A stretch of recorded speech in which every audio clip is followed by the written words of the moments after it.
Paraan talaga, oh. Ginawa nilang weatherproof yung kanilang bike to travel around the world. This is New Zealanders Andy and Ferg, mag-asawa. So lumang ano na to biyahe. Umalis sila sa New Zealand ng May 2010 at inabot sila ng 3.5 taon na biyahe gamit itong motor na to sa 23 countries, 23 bansa gamit ang motor na to. Ito ay isang Moto Guzzi 1000cc Espada 1978, no? So this is V-twin 90 degree. Tapos pero ito ay 2 valve per piston, no? So 2 valve per piston, luma pa, carburetor. And ayan, may sariling cockpit siya, para sa eroplano. May Garmin GPS, so hindi na kailangan ng load yan, talagang satellite yan. Tapos yung nasa harap, yung mga sa sides yan, siyempre mga tools, mga gamit nila. Itong nasa harap, ayan, ano yan? Aircon, refrigerator. Diyan nila nilalagay yung pagkain nila. Dito yung mga damit, no? Sa mga side panniers na yan. Tapos sa likod may dalawang tubo dyan sa likod, may tubig. Doon sila nagsha-shower. Tig-isa sila. Eto, hindi ko alam kung para saan yung traktora na yan, parang stand lang yan, So ang gulong nito, ang original na Moto Guzzi 1978 Spada ay 100 sa harap at 110 sa likod. Size 18 itong mga to. So yan, minaster din nila kung paano ayusin yung makina, kasi isipin nyo mo naman 3.5 miles, alam ko umabot sila ng 56,000 kilometers. Ayan ang website nila, Guzzi Overland, kaya lang sarado na yung website, Ayan siya, si Andy. So bata pa, no? So talagang passion nila talaga ang bumiyahe.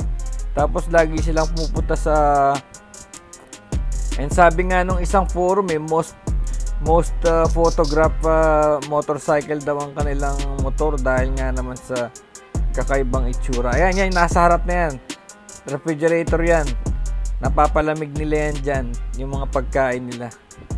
Tapos sana makita dito yung tubo ng tubig, kung saan sila gumagamit na to. Nagsha-shower pa nga daw sila, doon siguro sa next clip, makikita mo, may tubo, sinabi niya na tubig daw yun. Ang laki niya, ang bigat, no? Sabi ng iba, paano mo yan nabubuhat? Ang bigat-bigat. Tapos sabi naman ng iba, bakit di na lang kayo mag-van? Total, tignan niya naman yung motor nyo, punong-puno ng mga gamit. Ang hirap nga siguro balansehin yan, no? Tsaka paano kaya sa rough road? Palagay ko may kinalaman yung may kinalaman yung mga gulong sa likod para mag-balance, no? Ayan, no? In case na matumba sila, kasi ang bigat niyan, no? So, yan, maraming napapasaya yung motor nila, tsaka kakaiba, Hanggang ngayon, ito, yung mga tubo ng tubig, sa likod. Mga tubo ng tubig. Tapos every time na mag-i-stop over yung mag-asawa, lagi sila pinagkakaguluhan. Nagtataka siguro yung mga tao, no? May gulong na sa likod. Tapos yung storya kasi nila, isipin mo 23 countries in 3.5 years ng pagbabiyahe. Tapos nadagdagan pa yun, napunta pa sila sa Alaska, Singapore, Thailand, ganun.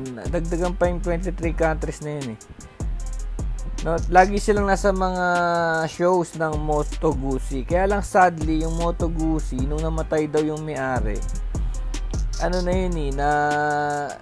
bankrupt, kinuha daw ng Piaggio. Kinuha na raw ng Piaggio. I believe Piaggio is yung Vespa yun, di ba? Yung gumagawa ng Vespa. Piaggio, kasi nakikita ko yung logo niya sa harap, So yun din daw ang nag-absorb nitong Moto Guzzi. At itong motor na to ay carb. carb daw. So dito raw nagkaroon ng argumento kung mag-around the world ka kung carb or FI. Lumalabas daw maganda yung carb kasi kahit nung nandun daw sila sa Mongolia, naintindihan daw nung mekaniko yung paano ayusin yung carb kasi same principle lang naman daw on all carbs. Pero kung FI daw to, kailangan pa ng device, no? Kailangan pa ng input sa computer para matono yung yung system. Pero ito ay 1978. So luma-luma ng design, no? Pero reliable, tsaka madaling biyakin. Madali siyang biyakin, no?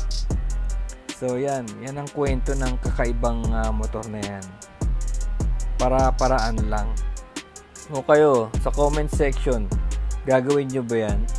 Ano sa palagay nyo? Sa comment section mag-usap tayo, magkwentuhan tayo. Gagawin mo ba yan? O tama yung sinabi ng isang rider na sana nag-van na lang kayo?